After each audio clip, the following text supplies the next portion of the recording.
I'm here at the Go Big Little Rhody Step It Up event today. Step It Up held its second National Day of Climate Action this weekend.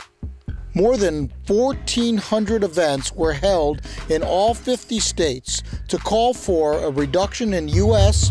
carbon emissions by 80% by the year 2050, the creation of millions of new green jobs, and a moratorium on coal-fueled power plants.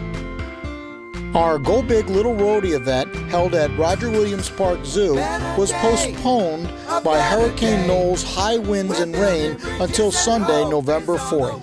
It brought over 100 visitors and 10 local and state officials to hear our representatives, Congressman Jim Langevin and Providence Mayor David Cicilline, talk about legislative initiatives. We've had some significant progress this year, and it truly is our goal both to freeze the amount of greenhouse gases in 2009, but ultimately reduce greenhouse gases by 80% of 1990 levels by 2050. Efforts like this are just so vitally important because this is where we are and how we create a groundswell of support for changing course on these environmental issues that first of all, the greenhouse gases which are damaging our environment, and it's a way of educating the next generation and sensitizing all people, especially young people, about why and how this fight is so important to take up, because it's really about them, about trying to leave this world a better place than the way we found it. We have a moral obligation to do that. And we have been failing, unfortunately, because of the leadership in Washington leading us in the wrong direction. I'm seeing City Councilman Cliff Wood this year. The reality is that the only place that this work is taking place is really at the local level in cities all across the country. And Providence is very proud to have been one of the original signers of more than 600 cities that have signed on to begin to respond to this issue of climate change in a really proactive way. The U.S. Conference of Mayors also put together a 10-point plan and the sort of our priorities for the next couple of years. And the number one of the points of the 10-point plan was the creation of an energy block grant program modeled after the community development block grant program to really allow cities to make investments in responding to climate change and renewable energies and other important initiatives. And to their credit, the Congress has passed that. We have, first of all, passed a comprehensive plan that has, for the very first time, an entire section devoted to sustainability, and it's really a central tenet of the plan, which is really, really important as a roadmap for the future of our city. We're working very aggressively toward our 20% 20% renewable energy by 2010 in the city of Providence by ordinance. We're about to embark on a very serious intensifying our efforts to recycle in the city. We have increased dramatically our tree planting. We've planted over 1,500 street trees over the last 3 years. We now have 25,000 street trees. We did an entire street tree inventory. They capture 39,000 tons of carbon every year, and so this is a really important initiative to continue to build on. We've purchased hybrid vehicles at the Water Supply Board. We've purchased new police cars that have much better fuel efficiencies, and we have lots more work to do, but these are some examples of what we're doing as a city. All right, so now Lou Perotti, the head of the zoo, gave a passionate plea for attention to the potentially disastrous effects that climate change posed to nature, animals, and the environment. And we all know what's going on in the Arctic and what's facing the polar bears, and the biggest and the mightiest of the bears, and our most fragile of habitats. We're already seeing it in the Arctic. We see it in our coral reefs with bleaching, and we're seeing it in rainforests, more drought and loss. And even closer to home, I mean, we're seeing, of course, earlier springs. We're seeing much warmer summers, less rain. We're seeing more intense weather effects, yesterday being an example. All things that greatly threaten our environments here in Rhode Island. As we look into later on in the century, if we don't change the way we do things now, I mean, we face sea level rise that's going to threaten very valuable estuaries that are vital to our waterfowl and some of our commercially important fish. the list just goes on and on. We're already seeing with much more CO2 in the air and hotter summers, it's just making trees prematurely produce much more pollen. You're seeing more asthma effects, more allergies. It goes on and on. I mean, it's real, folks, and it's here, and it is the largest conservation challenge I think we've ever faced.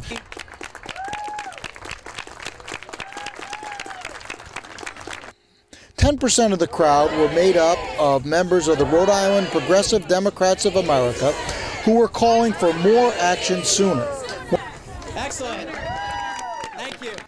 Well, the whole process seems to be accelerated. So if you want the state of the earth in terms of climactic and political happenings, I think we're in a kind of dire strait. I think there are different scenarios, and the first scenario we consider very carefully is the whole range of dire scenarios that can happen to the planet, from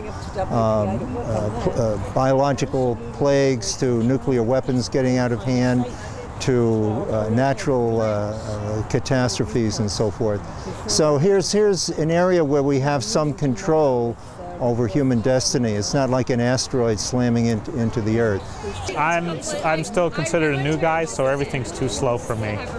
I'd want to be much more aggressive on everything, cafe standards, anything, any of the greenhouse gas stuff, any of the regional initiatives.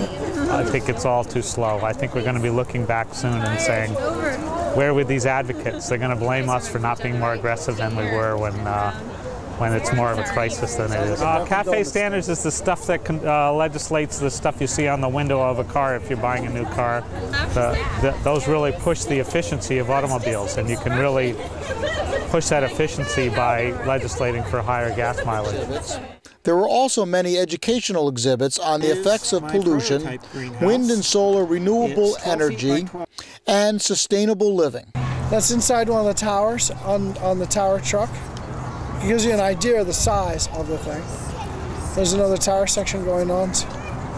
And these are those cooling ducts being put on the side of the nacelle with the radiators. You're gonna have to get and out then, my DVDs. the nacelle opens up like a giant clam. It opens like a clam hydraulically. And those are those ducts on the side. And then this is looking inside the nacelle. That's the power converters and all the stuff. These are all the this is where the gearbox actually bolts onto the nacelle, and those are all the rubber mountings for that. And this is what the gearbox looks like. Activists in area environmental groups that helped to plan the event were on hand to talk about their initiatives. Hi, I'm Annie with Clean Water Action, and Clean Water Action is the Rhode Island chapter of the national organization Clean Water Action, which is doing grassroots environmental work all across the country. And then the other thing that we're working on is curbing diesel pollution in Rhode Island, which is a really big problem. And so we're working on retrofitting old diesel vehicles, cleaning them up. These particular retrofits that we put on diesel vehicles will reduce the fine particulate matter, which is the really harmful stuff that gets into our lungs. It'll reduce that by 90%. So we've already done it to school buses.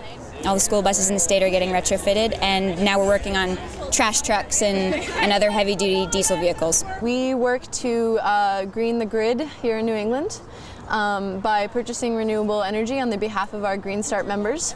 I'm here today mostly trying to sign people up for Green Start, which is a way for you to purchase green energy through your electric bill. Concerned citizens were quick to add their opinions. Well, I think it needs to be taken seriously because it's a serious issue that affects everybody, and politicians should react to that right now. For me, in terms of being a voter, that's the biggest issue for me in terms of the upcoming election. Being at the zoo, special attention was offered to our younger generation, particularly one exhibit promoting harmony with nature and peace as a lifestyle. The Step It Up events are happening all over the country. There have been some great bills so far, California, New Jersey. They're working on one in Massachusetts. Yeah, I mean, it's got to happen everywhere. This was an important step on bringing together people on the important issue of global climate change. Better day, a better day. We're building bridges and hope.